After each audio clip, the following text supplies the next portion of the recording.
Hentikan spekulasi, hapuskan berita yang tidak pasti. Tak pasti, jangan kongsi. Assalamualaikum, salam sejahtera dan salam perpaduan buat semua. Anda bersama saya Nadia Nordin dalam Pastikan Sahih edisi Isnin 12 Disember 2022. Pengguna diminta mengamalkan konsep 3R iaitu Research, Penyelidikan, Responsibility, Bertanggungjawab dan Report, Lapor sebelum menyebarkan sebarang maklumat atau memberi komen di media sosial. Ikuti media sosial rasmi kami seperti di Facebook, Instagram, Twitter dan juga YouTube dengan carian Berita RTM. Kita mulakan dengan segmen Sahih.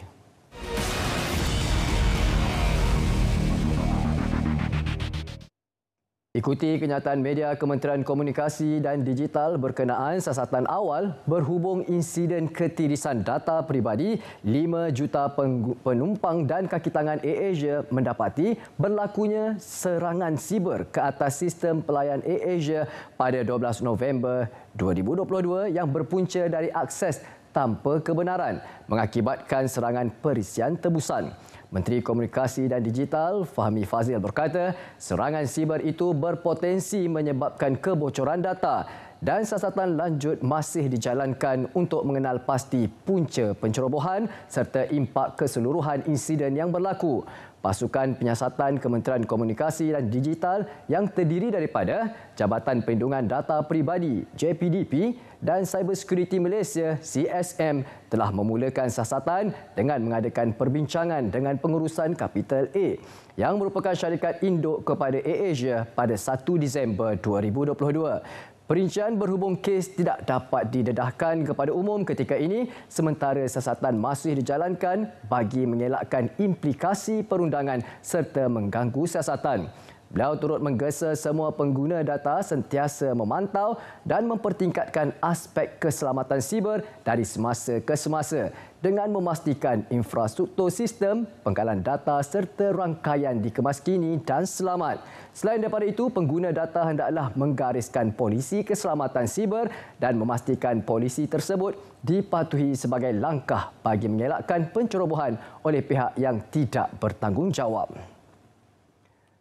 Kenyataan Menteri MAFS menafikan kesahihan gambar berita berkenaan punca kekurangan bekalan telur yang telah disebarkan di media sosial.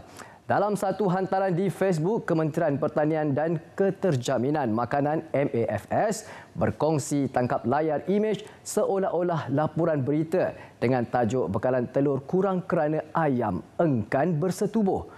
Berserta gambar Menteri Pertanian dan Keterjaminan Makanan Muhammad Sabu.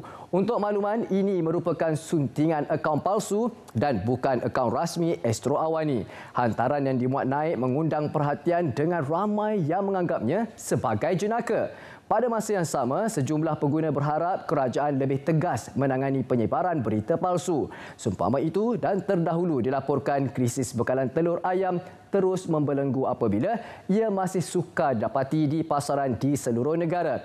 Pada 6 Disember lalu, Yang Berhormat Muhammad Sabu berkata kerajaan akan mengimport bekalan telur ayam dari beberapa sumber luar sebagai pelan jangka pendek untuk menampung keperluan dalam negara.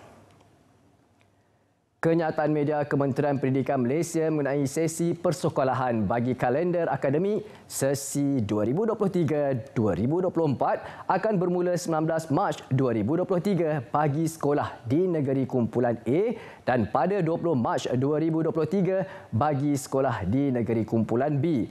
Kementerian Pendidikan KPM dalam kenyataan memaklumkan bagi negeri kumpulan A iaitu Johor, Kedah, Kelantan dan Terengganu, sesi persekolahan akan berjalan hingga 9 Mac 2024. Manakala sesi bagi kumpulan B iaitu Melaka, Negeri Sembilan, Pahang, Perak, Perlis, Pulau Pinang, Sabah, Sarawak, Selangor, Kuala Lumpur, Labuan dan Putrajaya adalah hingga 10 Mac 2024. Pihak KPM membuat ketetapan untuk menangguh pembukaan sekolah bagi sesi persekolahan kalender akademik sesi 2023-2024 supaya pengoperasian peperiksaan CJ Pelajaran Malaysia SPM dapat dilaksanakan dengan lancar.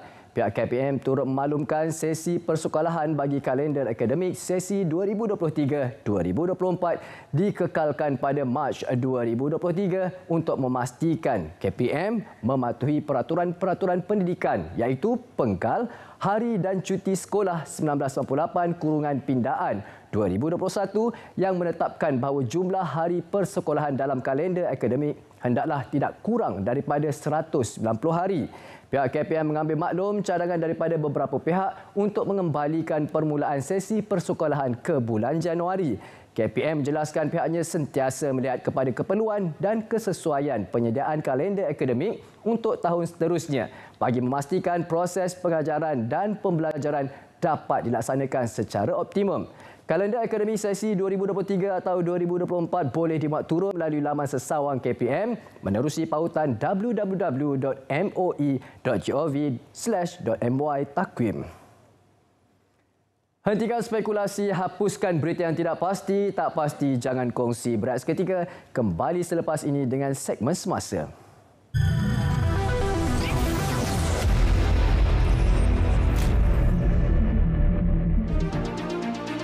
Jamaah Menteri setuju bahawa keprihatinan terhadap masalah rakyat memotong gaji tiap bulan 20%.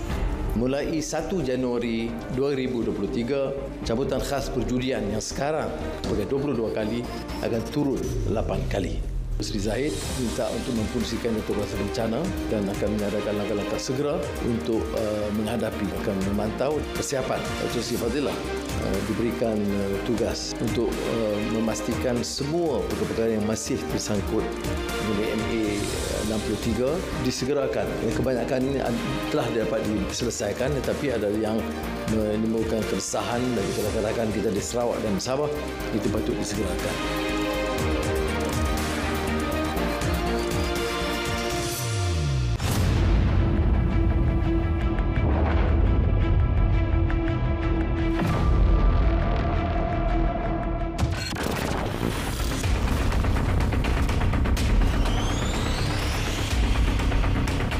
Sekiranya kita membaca sesuatu sumber berita, bacalah kisah sepenuhnya, bukan menilai sekadar tajuk berita. Ia mungkin boleh mendorong kita membuat tafsiran yang salah dan juga pastikan sumbernya mempunyai reputasi yang baik dan ingat, kongsi fakta bukan kabar angin. Perhatikan berita yang anda perolehi sama ada dari sumber yang tular, dikongsi kenalan atau ahli keluarga anda. Selalunya, berita yang palsu atau sumber yang tidak sahih akan membuat kesilapan ejaan, reka letak yang janggal atau menggunakan pemilihan bahasa yang negatif serta beremosi. Semak sumber rasmi dan bandingkan maklumat yang anda perolehi.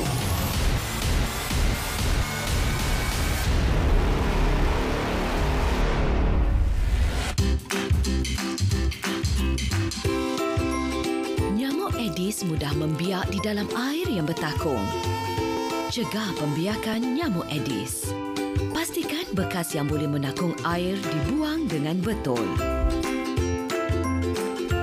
Tutup rapat semua bekas yang menyimpan air. Periksa saluran air pada bumbung rumah agar tidak tersumbat. Tiada Aedes, tiada denggi.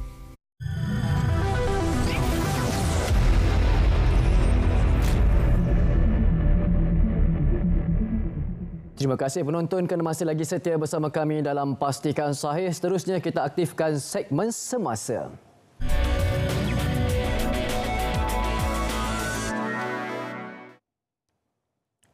Perdana Menteri Yang Amat Berhormat Datuk Seri Anwar Ibrahim tidak pernah memberi jaminan kepada mana-mana pihak yang berdepan dengan kes mahkamah untuk membebaskan mereka. Ia hanya boleh lakukan sekiranya individu terbabit dilepaskan daripada pertuduhan oleh hakim.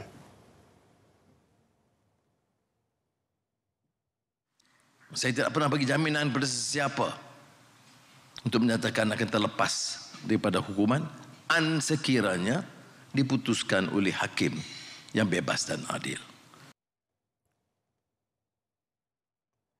Perdana Menteri turut memaklumkan usul undi percaya kepadanya adalah bertujuan membolehkan beliau memimpin negara dengan mandat yang jelas dan berdasarkan sokongan majoriti ahli parlimen. Beliau berkata usul tersebut akan dibentangkan pada persidangan Dewan Rakyat yang dijadualkan pada 19 Disember. Keputusan untuk kerajaan membawa usul undi percaya kepada Perdana Menteri yang baru. Dari segi undang-undang, ia tidak diperlukan. Dari pendapat Perguruan Negara juga tidak perlu. Sebab majoritinya jelas dan mandat adalah dan wewenang kuasa yang di-Pertuan Agong itu jelas. Dan Kebawah Dunia Yang Maha Mulia yang di-Pertuan Agong mengambil langkah yang lebih, setapak yang lebih, iaitu mengundang sidang khas Raja-Raja Melayu supaya ada kata sepakat tentang calon Perdana Menteri yang mereka usulkan. Kementerian Kemajuan Desa dan Wilayah memberi fokus kepada memperkasakan usahawan muda luar bandar. Bagi melaksanakan perkara itu, kemudahan pinjaman bagi perusahaan mikro, kecil dan sederhana PMKS akan diperbanyak. Meski negara dijangka berdepan kekangan ekonomi pada suku pertama tahun hadapan, namun peluang bagi golongan muda mencuburkan diri dalam bidang keusahawanan tidak seharusnya diketepikan. Bukan hanya mewujudkan ramai usahawan tetapi memperkasakan usahawan-usahawan muda yang baru, dan tentunya bukan hanya pinjaman makro tetapi pinjaman untuk usahawan SME akan dapat diperbanyakkan, walaupun kita tahu kekangan ekonomi sedang melanda negara kita dalam suku keempat tahun ini dan suku pertama tahun harapan. Namun matlamat itu jangan pernah dipinggirkan untuk memberikan peluang pada anak-anak muda bagi menceburkan diri dalam bidang keusahawanan. Kementerian Pembangunan Kerajaan Tempatan KPKT mengutamakan 4 projek pembangunan prasarana di Ipoh. Perancangan terbabit bagi meningkatkan taraf hidup dan keselesaan warga setempat yang inginkan perubahan. Ini merupakan memang kehendak warga Ipoh yang telah pun sekian lama ini menanti-nantikan perubahan positif ini. Saya berazam akan melakukan yang terbaik dan saya menegaskan kesejahteraan rakyat, kebajikan warga penduduk adalah keutamaan Kementerian KPKT. Yang kami kisah adalah kesejahteraan rakyat kita. Walaupun memahami perang media sosial masih panas dengan drama politik, tanggungjawab utama kerajaan adalah untuk memperbaiki kehidupan rakyat. Demikian menurut Menteri Ekonomi Yang Berhormat Rafizi Ramli. Menerusi hantaran di Facebook, beliau berjanji akan menggunakan masanya sebagai anggota kabinet sebaik mungkin dan tidak akan mencampur adukkannya dengan peranan beliau sebagai timbalan Presiden PKR. Keutamaan sekarang adalah melaraskan dasar-dasar dan pelaksanaan projek supaya memberi impak paling besar kepada rakyat dalam persediaan menghadapi cabaran ekonomi 2023 yang dijangka lebih menguji kekuatan dan daya tahan ekonomi negara. Bergerak ke hadapan, beliau turut berjanji tidak akan menggunakan walau satu sen duit dan masa kerajaan dalam menggerakkan kempen parti diwakilinya bagi menghadapi 6 pilihan raya negeri yang akan dimulakan Januari ini. Universiti Malaysia Terengganu UMT menyalurkan bantuan zakat berjumlah RM1 juta kepada 1,582 pelajar sepanjang tahun ini. Naib Chancelornya Profesor Datuk Dr. Mazlan berkata, jumlah itu termasuk bantuan derma siswa Al-Ikhlas sebanyak RM250,000 kepada 500 asnaf yang memerlukan. UMT sentiasa prihatin dan mengambil inisiatif dalam membantu serta menyediakan kemudahan kepada pelajar yang memerlukan untuk membolehkan mereka meneruskan pelajaran sehingga berjaya. Pemberian zakat ini amat membantu meringankan beban pelajar miskin yang terkesan terutama akibat kenaikan kos sara hidup pada masa sekarang. Tahun hadapan, beliau merancang untuk memperkenalkan program Asnaf Pro iaitu pembiayaan penuh beasiswa zakat UMT kepada pelajar terpilih. Dalam perkembangan lain, beliau berkata sepanjang tahun lalu UMT berjaya memperolehi hampir 9 juta ringgit geran penyelidikan termasuk geran Dana Yayasan Penyelidikan Sultan Mizan 2022. Kerajaan Negeri Johor bersetuju menaikkan allowance sebanyak RM300 sebulan kepada ketua kampung dan ketua masyarakat daripada RM900 kepada RM1,200 sebulan. Kenaikan itu sebagai menghargai sumbangan golongan berkenaan dalam memberikan perkhidmatan kepada masyarakat setempat. Kerajaan negeri juga berharap agar kerajaan persekutuan akan turut menyambut baik inisiatif Murni ini. Seterusnya menambah sekurang-kurangnya RM300 lagi sebulan bagi menjadikan allowance mereka RM1,500 sebulan. Radio Televisyen Malaysia RTM terbuka untuk bekerjasama dengan mana-mana pihak dalam mengangkat tradisi dan budaya masyarakat tempatan. Ini kerana RTM mempunyai pelbagai platform yang boleh memartabatkan usaha itu dan berharap semua negeri melihat semula seni warisan ini untuk bekerjasama dengan RTM. Kita sebagai badan penyiar rasmi kerajaan, kita akan menyokong mana-mana negeri yang sudi bekerjasama untuk melihat kembali seni warisan negara ini. Memang kita harap semua negeri melihat semula dia punya seni warisan ini untuk bekerjasama dengan RTM, dan RTM kita ni ada 6 channel televisyen, 5 yang telah resmi, 1 lagi dalam masih percubaan, dan kita ada 34 stesen radio di seluruh negara, di peringkat negeri, di peringkat tempatan. Kita di peringkat nasional ada 6 nasional, ada National FM, ada Classy FM. Dia punya stesen-stesen kita punya ni, radio dan televisyen kita ini boleh diguna secara optimum. Fama Niaga Berhad memulakan program penyah karbonan sebagai sebahagian daripada sokongannya kepada misi kerajaan untuk mencapai pelepasan karbon bersih sifar menjelang 2050. Inisiatif utama pihaknya adalah penggunaan kenderaan elektrik bagi penghantaran ubat-ubatan ke hospital dan klinik kerajaan untuk mengurangkan pelepasan gas rumah hijau GHG. Melalui kenyataan pengarah urusan kumpulan, Datuk Zulkarnain berkata, anak syarikat turut terlibat dalam menyediakan pelan Hala 7 dan inisiatif kelestarian untuk tempoh jangka panjang. Bidang yang telah dikenal pasti adalah tenaga yang efisien, tenaga boleh baharu dan kenderaan elektrik. Satu lagi usaha yang dilaksanakan syarikat Pharmaceutical adalah penerapan budaya kelestarian dengan menjenamakan semula budaya korporat Pharma Niaga sedia ada. Majlis Peperiksaan Malaysia MEC menjadikan Jakarta Business School JBS sebagai pusat latihan dan ujian untuk Malaysian University English Test MUET di Jakarta dan wilayah sekitarnya. Ketua Eksekutif MEC Adnan Hussein berkata, perkongsian strategik dengan JBS mempunyai prospek masa depan yang sangat baik bagi pembangunan MUET di Indonesia. JBS yang memberi tumpuan kepada pendidikan dalam bidang teknologi dan perniagaan merupakan organisasi ke-8 yang menandatangani MOU dengan MEC berkaitan MUET setakat ini. Sebanyak 17 universiti antarabangsa dari 6 negara iaitu Amerika Syarikat, China, Hong Kong, Jepun, Singapura dan United Kingdom mengiktiraf MUET untuk kemasukan ke universiti mereka.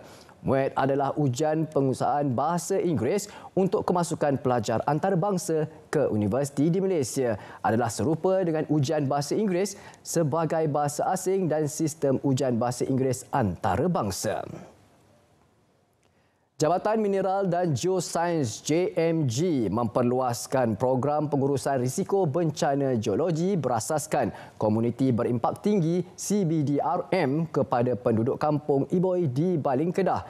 Lokasi tersebut merupakan kawasan yang kerap dilanda banjir. Fokus program itu tertumpu kepada memperkasa komuniti setempat dalam aspek kesiapsiagaan dalam menghadapi bencana.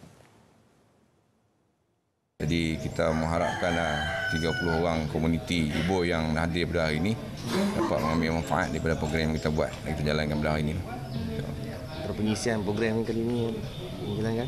Ya, program pengisian secara ringkasnya kita memperkenalkan pengenalan apa itu sebenarnya bencana geologi dan juga bagaimana keadaan bencana itu boleh berlaku semua di kawasan Ibo ini. Dan faktor-faktor yang terdiri daripada iklim dan bentuk muka bumi geomorfologi. Dan dalam pengenalan ini kita insya-Allah dapat memahamkan masyarakat di sini bagaimana bencana itu sebenarnya berlaku. Anggota Regimen 512 Askar Wataniah di Kem Padang Midin siap sedia digerakkan bagi membantu penduduk terjejas banjir di Terengganu. Selain anggota, kekuatan aset juga sedia digunakan antaranya trak 3 tan, pacuan 4 roda dan bot penyelamat. Kami sentiasa berhubung di dalam grup WhatsApp yang di mana dia banjir di negeri Terengganu ini, yang di mana kami sentiasa berhubung di antara pihak JPAM dan juga pihak regimen sekiranya diperlukan, dan kami sentiasa bersiap sedialah untuk deploy di mana yang tempat yang diperlukan. Baik penonton, kita berehat seketika, kembali selepas ini dengan segmen yang terakhir, segmen notifikasi. Jangan ke mana-mana.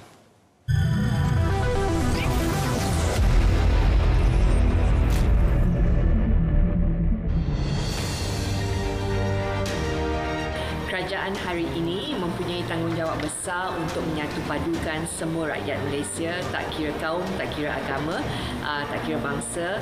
Kita kena pastikan kita menyalurkan semua tenaga kita untuk menyatukan rakyat kita, dan saya sebagai Menteri Belia dan Sukan mempunyai tanggungjawab untuk memastikan sukan hari ini akan menjadi platform di mana perpaduan boleh wujud di kalangan atlet kita dan generasi muda dan golongan belia yang akan datang bersama untuk bermain sukan.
Kembali lagi bersama kami dalam Pastikan Sahih. Baik, kita teruskan aktifkan segmen yang terakhir iaitu segmen notifikasi.